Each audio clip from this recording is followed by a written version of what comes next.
মন্দিরে ঢুকছে, শিব মন্দির। ওই শিব মন্দিরে অনেকগুলো মূর্তি, ভগবতী, সরস্বতী, আরো কিছু আছে। এদের সমস্ত কল্লাগুলো কাইটিয়া ওই কুঠারখানা বড় যে ভগবতী ওর কাঁধে দিয়েছে, আসনি বানাইবে।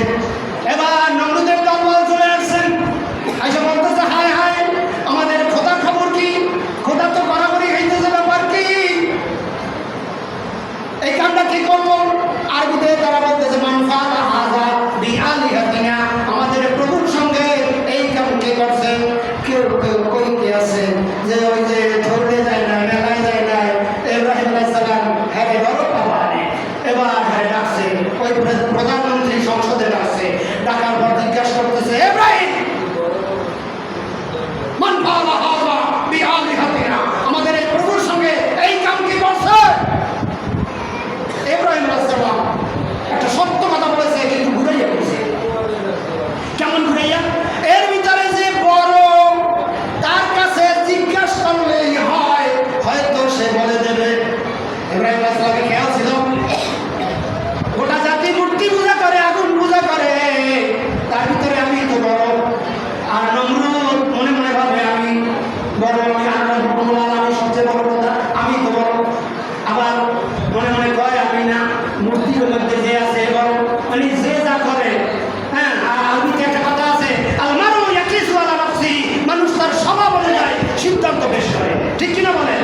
তার স্বভাব যেটা, এর ভিতরে যে বড় তার কাছে জিজ্ঞাসা করলে হয়, হয়তো সে বলে দেবে। এবার নমরুদ কয় ও ফেরাউন, নমরুদ কয় ও ইব্রাহিম কেমন কথা বলতেছো? নমরুদ এই যে আমাদের যে মূর্তি, এই মূর্তি কি কথা কইতে পারে না? বড় তার কাছে জিজ্ঞেস করতে বলতেছো, কি কথা বলতে পারে নাকি? কথা বলতে পারে না, হাঁটতে পারে না, চলতে পারে না, নাকের উপরে একটা মাছি বলে সরাইতে পারে না, এত খাদ্য খাবার দেন গেলতে পারে না, হ্যাঁ ইবাদত আপনি কেন করেন? নমরুদ কয় বলছি টুপিয়া লোকটাই হয়েছে। এই তো কাঠ সংগ্রহ কর, এক মাস বসে কাঠ সংগ্রহ করছে, কাঠ সংগ্রহ করে এরা জ্বালাইয়ে দেবো, পোড়াইয়ে দেবো, বর্ষ বানাই দেবো। আল্লাহ যদি বর্ষ না বানায় তাহলে বর্ষ বানাইতে পারবে? পারবে না। এরা আগুন প্রজ্বলিত করেছে। এবার নমরুদ আগুন জ্বালাবার জন্য কুমার কুমারীদেরকে আনা হলো। কুমার কুমারীরা দাবি করলো নমরুদ রে, আমরা যে সবের কাছে অংশগ্রহণ করবো, তারা অংশগ্রহণ করবে কে জানেন?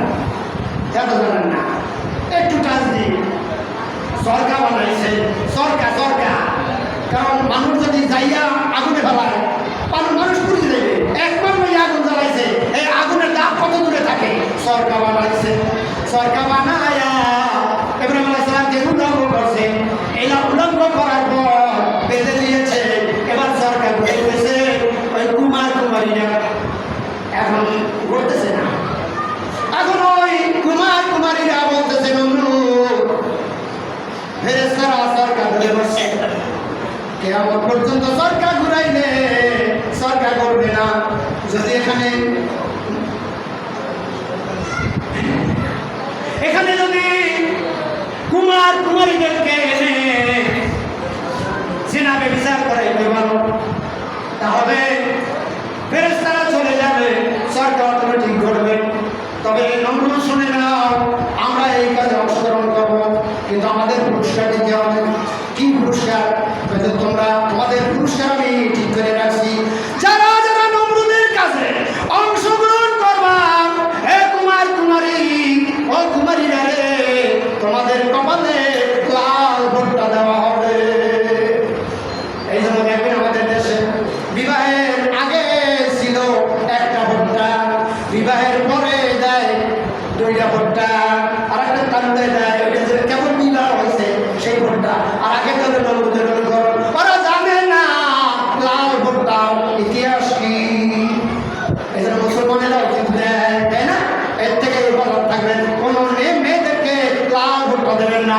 এবার নাসা কথা শুরু হয়ে গেল, ইব্রাহিম আলাইহিস সালামকে আগুনের ভিতরে ফেলে দিল, আগুন দাউ দাউ করে জ্বলতে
চাইছে আল্লাহর কাছে, ফেরেশতার কাছে সাহায্য চায় নাই।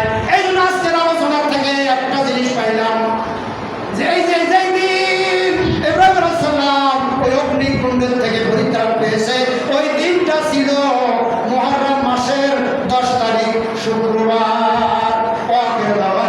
আলহামদুলিল্লাহ রাব্বিল আলামিন। বুঝতেছি আপনারা আরো আলোচনা শুনবেন, এখনো তো মিলাদ আছে ভাই, অনেক সময় হয়ে গেছে। এখন হুজুরে কি কয় শোনেন। আল্লাহ